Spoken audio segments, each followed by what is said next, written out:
தமிழ்நாட்டில் மின்சாரம் தங்கு தடையின்றி வழங்கப்படுவதாக மின்சாரத்துறை அமைச்சர் தங்கம் தென்னரசு தெரிவித்துள்ளதை நாம் அண்மை செய்தியாக பார்த்துக் கொண்டிருக்கின்றோம்.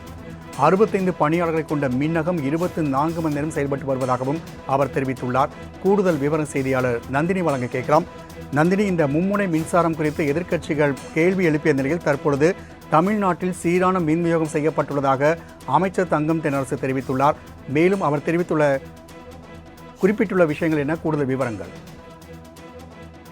வணக்கம் ராம்குமார். தமிழ்நாட்டில் விவசாயிகளுக்கு மும்முனை மின்சாரம் மட்டுமின்றி நுகர்வோர்களுக்கும் சீரான மின்சாரம் தடையின்றி வழங்கப்படுவதாக மின்சாரத்துறை அமைச்சர் தங்கம் தென்னரசு அறிக்கை வெளியிட்டிருக்கிறார்.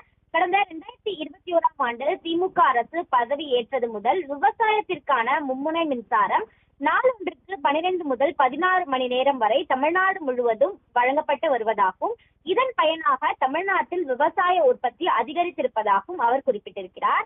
இந்த நிலையில் கடந்த சில நாட்களாக தமிழ்நாட்டில் கோடை வெயிலின் தாக்கம் தொடர்ந்து அதிகரித்து வரும் நிலையில் மாநிலம் முழுவதும் மின்சார பயன்பாடும் அதிகரித்த வண்ணம் இருப்பதாக குறிப்பிட்டுள்ள அவர், குறிப்பாக டெல்டா மாவட்டங்களில் இரவு நேரங்களில் விவசாய மின்சார இணைப்புகளின் பயன்பாடு அதிகமாக இருப்பதால் இம்மாவட்டங்களில் ஒரு சில பகுதிகளில் உள்ள உயர் அழுத்த மின் கட்டமைப்புகளில் அவ்வப்போது சில இடையூறுகள் ஏற்படுவதாகவும் சுட்டிக்காட்டியிருக்கிறார்.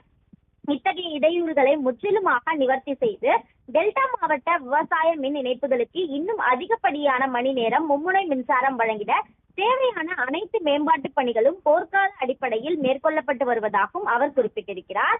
அது மட்டுமல்லாமல் ஒருங்கிணைந்த மேம்பாட்டு திட்டம் ஜூலை 2021 வகுக்கப்பட்ட தமிழகத்தின் அனைத்து பகுதிகளிலும் கள ஆய்வு மேற்கொள்ளப்பட்டுள்ளதாகவும் இதில் 5705 இடங்களில் உள்ள மின்மாற்றிகளில் மின்சுமை அதிகமாக உள்ளது எனவும் 3200 இடங்களில் மின்மாற்றிகளில் குறைந்த மின்னழுத்தம் நிலவுவதாகவும் மொத்தம் 8905 இடங்களில் கண்டறியப்பட்டிருப்பதாகவும் தெரிவிக்கப்பட்டிருக்கிறது. அது மட்டுமல்லாமல் இவ்வாறு கண்டறியப்பட்ட மொத்தம் 8905 மின்மாற்றிகளில் திருச்சி, நவலூர் மற்றும் விழுப்புரம் ஆகிய மண்டலங்களில் அதிக அளவில் மின்மாற்றிகளின் மின்சுமை அதிகமாகவும் குறைந்த மின்னழுத்தம் நிலவுவதாகவும் தெரிய வந்திருப்பதாகவும் அமைச்சர் தங்கம் தென்னரசு தெரிவித்திருக்கிறார்.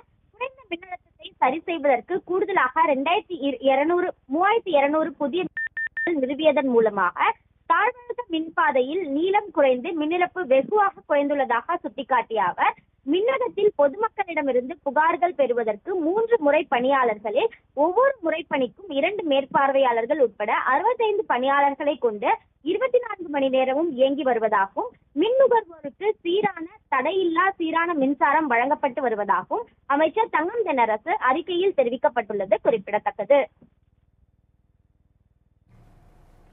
மின்சாரத்துறை அமைச்சர் தங்கம் தென்னரசுவின் அறிக்கை குறித்தான தகவலை பதிவு செய்தமைக்கு நன்றி நந்தினி.